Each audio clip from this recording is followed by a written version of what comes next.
To learn about the off-grid lifestyle and to be inspired to live your dreams, click subscribe so you don't miss anything. Hit the bell notification. So I thought I'd give you an update on our little chicks. And you can see, doing quite well. Of course, I brought all of them inside because it's gotten so cold in the last few days. It's gotten down to 38 degrees one morning. It was cold. I've startled them. I'm talking too loud. So we have a mix. We got what, 7-week-olds in there. There's a 7-week-old there. This is a 4-week-old here. Well, 3 to 4 weeks. 6 to 7 weeks, 3 to 4 weeks. And they get along pretty good. But when I put them out there with the New Hampshires, which are the, what are they? I guess they're about 8 or 9 weeks now. The New Hampshires are picking on them. So I guess the New Hampshires are in that stage where there's a pecking order. Now you'll see that I got the water bottles in here. This is hot water. I bring it in here because in order to run a light bulb, it would use solar panel light, you know, in batteries and all that. So that's too much electric for our system on these cloudy days. So these water bottles do fine. I have an on-demand water heater, propane water heater. Oh, I bet it gets up to 150, 60 degrees. We change the bottle out about twice a night. I get up at 3 o'clock in the morning. Carolyn puts one in before she goes to bed. She goes to bed a little later than I do. So then I put one in at 3, and then when I get up at 6, I refill them. We got one here who was looking a little lethargic. Not sure. The only symptom is that she looks tired. So we decided to go ahead and pull her out just in case there's something wrong with her. And so here we got the older ones. I know people like to see the updates. I guess we got one hen inside the coop today. Must be little girl. I think she's inside. She sure does hang out in there a lot when there's nothing to do. They pick on her pretty bad. I mean, they don't hurt her, but she's definitely the last one on the pecking order. We've decided that we're going to keep both roosters. You see the roosters over there by the coop right now. One just went in. You might be able to see the little ring bands I got around their legs. We got red and white ring bands. We're going to keep both of them because we got so many hens that if something happens to one of them, you know, we'll have a backup. Of course, the roosters are going to be the one that defend the hens if something gets in here and tries to attack them. So it's quite probable we could lose one. The red one is the leader of the pack right here. He's not very aggressive. I mean, he doesn't hurt anybody, so I don't know how he accomplished that. He's the first one out, and this morning was the first time he did his cockadoo. He's not aggressive to us. I picked him up the other day. He was fine. Then over here we have the New Hampshires. I was hoping that we could integrate them here in the next week or so, but they seem awful small still. And the hens just love picking on these guys. I mean, badly. They got in the other day. The hens got into their section here. It's separated by this green thing. They pecked one pretty bad on the neck and made it bleed. We might have to keep them separated for a while longer. They're just really small. So the garden's doing okay. The tomatoes really took a turn for the worst with all this cold weather. It rained really hard, I don't know, a couple weeks ago. The tomatoes bloomed out. You can see that there's a tomato probably right here. You might be able to see that there's a tomato there, there's a tomato there. So they're starting to actually grow tomatoes now. Tomorrow is June 1st. But then the other day it rained really hard and it turned cold. Like I said, it got down to 39 degrees. As you probably know, tomatoes don't do well when it's cold. They've turned a little yellow. They're not doing well. Carolyn's really concerned. It's just a really strange year this year with weather. It's almost like everything's a month late. It's just so cold. Even our big snowstorm that we got came late February. You know, that's a January snowstorm. It just seems like everything's a month late. So I suspect that we'll have freezing temperatures in July. Maybe it'll snow on the 4th. What do you think? It's ridiculously cold. So, but we'll get through it. So the other day I felt like I needed to turn on the wood stove. I mean, man, it was cold in the house. But I just didn't want to dip into the firewood this late in the season. I don't know. So in yesterday's video I was showing you that we canned some chicken in our pint jars. We've decided we're glad we made a mistake and got the pint jars. That's a decent meal right there for one person. I mean, you might be able to actually do 2 people for that. Make soups or, you know, whatever.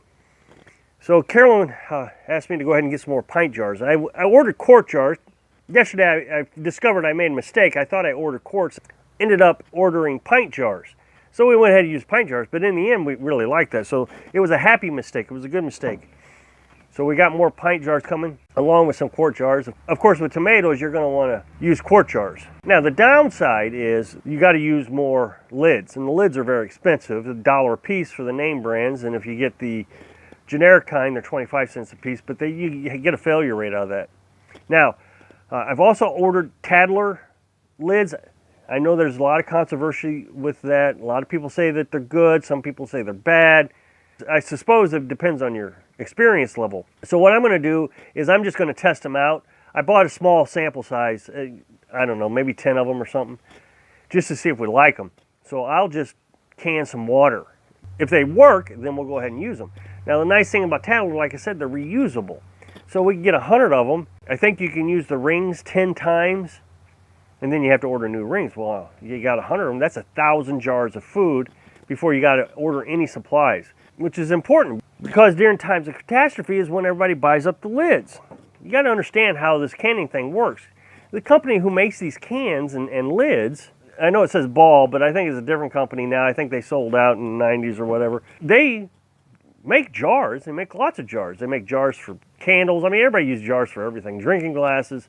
They're always producing jars, but the lids they don't produce a lot of because not a lot of people can. Back in the 70s, same thing happened. After the gas shortage and all that, everybody thought, oh man, we're going to have to start canning because things are going low in stock. So they started canning and ran out of lids. My understanding, there was actually a congressional hearing on why they ran out of lids.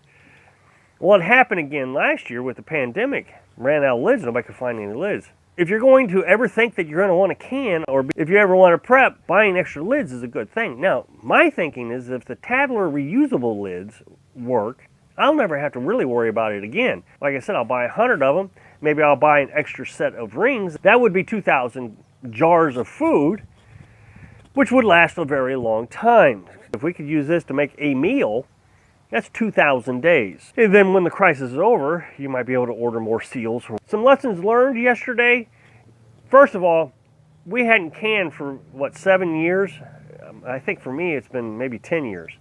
I haven't canned anything. I used to love to do it, but life changed and I had to get off my old homestead. And well, now I had to relearn it all. Like riding a bicycle, it came back to me pretty quickly. But we learned some things. The first time around, it seemed like everything was in chaos. We canned 2 sets of jars, 10 each.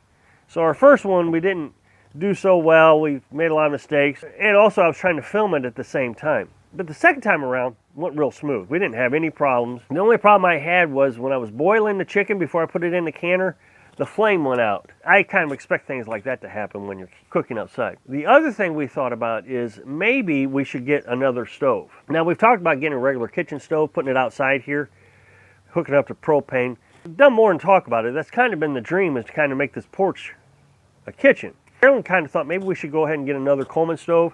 Now they make cheaper ones. This one's pretty expensive. And if we just used the cheap one just for canning, it wouldn't rust out. Every time we buy one of those, they only last about a year if you use them regularly. This one we've had over a year and it's still working great. So the Coleman name brand, which is much more expensive, actually has some longevity to it. Now something I did prepare to do is I had one tank that's fairly low on propane and I had a brand new tank. I used the tank that's low on propane to boil the chicken. That way if the ran out of propane, it's not a big deal. But when I started to can, I switched it over to the full one because once it starts jiggling, you don't want to lose that pressure. Now, when we do water baths, see, you do pressure canning and you can do a water bath.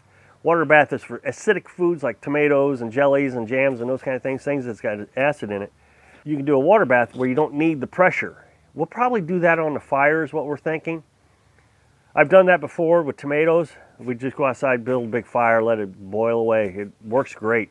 You know, I do talk about the haters quite a bit on my channel, and I get them every day. I don't know. They just got to be haters. It has to be a pathetic life. But what I don't get to talk about is the folks who do say nice things.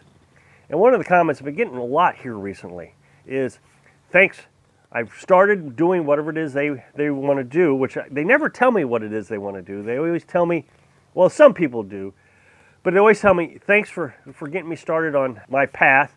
You're a real inspiration. And I do appreciate that. And I'm hoping that I'm inspiring a lot of people. The comments I get don't really tell me much other than, wow, that's a great idea, or, those kind of things. But I am interested in hearing what it is that you want to do. I hope that I am inspiring more people than that are telling me they're being inspired. I hope you guys are actually doing what it is you want to do or working towards that objective. So I'm asking you to go ahead and leave a comment below. Seriously. I know you get this from YouTubers a lot. You don't hear me say that a lot. But if you are inspired to do something, let me know what it is. Maybe if you will allow me, I'll share your story. So let me know that I can share your story. And I'll bring it up here on YouTube. Give people an idea what it is they want. Because I can't tell you how fun, I guess it is, to do what it is I'm wanting to do. Where I can food and I don't have to worry about having a lot of money all the time and I'm not worried and stressed all the time. There's just nothing that bothers me. I think the biggest stressor I have nowadays, seriously, the biggest stressor I have is when one of the chickens gets sick. That's it. It's a sad time when they get sick, but in the end, you lose a chicken if that's what happens. So I hope I can inspire you. Tell me what you want to do so you can live your dream. Thanks for watching.